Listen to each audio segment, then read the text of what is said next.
আজ থেকে সারা দেশে শুরু হচ্ছে এইচএসসি ও সমমানের পরীক্ষা। অংশ নিচ্ছেন 12,70,583 জন শিক্ষার্থী।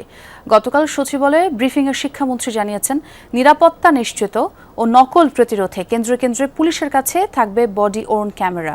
সামাজিক যোগাযোগ মাধ্যমে প্রশ্ন ফাঁসের ভুয়া গুজব বা বিভ্রান্তিকর তথ্য ছড়ালে নেওয়া হবে কঠোর ব্যবস্থাও। আর শিক্ষা উপদেষ্টা আশা করেন, ভীতি ছাড়া সুন্দর সুষ্ঠু পরিবেশে হবে এবারের পরীক্ষা। রেইনবো অ্যাক্রোপ্লাস্টে অ্যাক্রিলিক এমালশন থাকায় মুছে ফেলা যায় যে কোনো দাগ সহজেই। Rainbow Paints. উচ্চশিক্ষায় প্রবেশের সিঁড়ি উচ্চ মাধ্যমিক বা এইচএসসি পরীক্ষা। গুরুত্বপূর্ণ এই পাবলিক পরীক্ষায় বৃহস্পতিবার থেকে সারা দেশের 9,439টি শিক্ষা প্রতিষ্ঠানের পরীক্ষার্থীরা অংশ নিচ্ছেন। 2,697টি কেন্দ্রে পরীক্ষা দেবেন 6,48,614 জন ছাত্রী ও 6,21,969 জন ছাত্র। এবার 9টি বোর্ডে অভিন্ন প্রশ্নে পরীক্ষা হচ্ছে। মাদ্রাসা ও কারিগরিতে কমন বিষয়গুলোতে একই প্রশ্নপত্রে পরীক্ষা হবে আগামী বছর থেকে।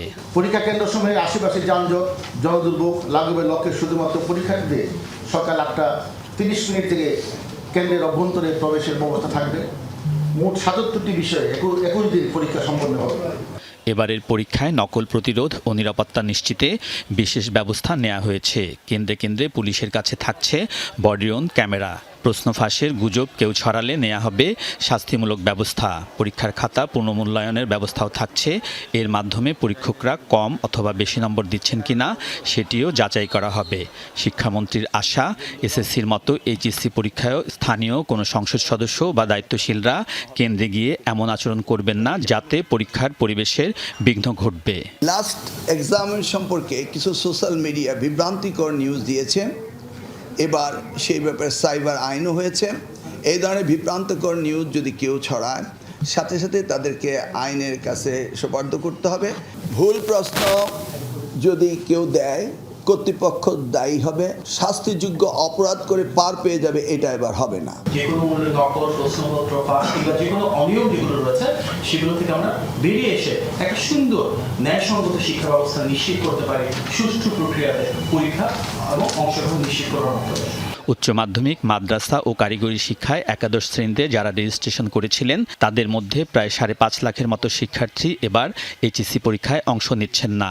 এই পর্যায় থেকে এত বেশি সংখ্যক শিক্ষার্থী ঝরে পড়ার কারণ খতিয়ে দেখা হবে বলে জানিয়েছেন শিক্ষামন্ত্রী। হঠাৎ করে শিক্ষার্থীরা ড্রপ করে কেন? এর উত্তর কে দেবে? নিশ্চয়ই আমাদের দিতে হবে। আপনি আমাদের সময়টা পার হতে দিন, তারপরে দেখবেন। আমরা কারেক্টলি অ্যানালাইসিস করছি, এই দুর্বলতাগুলো আমরা ফাইন্ড আউট করছি এবং সেই ফাইন্ডিংস থেকে আমরা আগামী দিনে অ্যাড্রেস করব।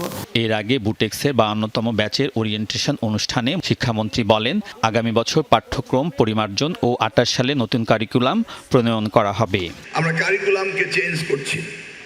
2028-এ আমরা নতুন কারিকুলাম নিয়ে আসব। শিক্ষামন্ত্রী বলেন, আগামীতে টেক্সটাইল সবচেয়ে অর্থকরী খাতে পরিণত হবে। ফলে এ খাতে গবেষণা, অবকাঠামোগত উন্নয়ন ও দক্ষ জনবল তৈরিতে সর্বোচ্চ গুরুত্ব দেবে সরকার।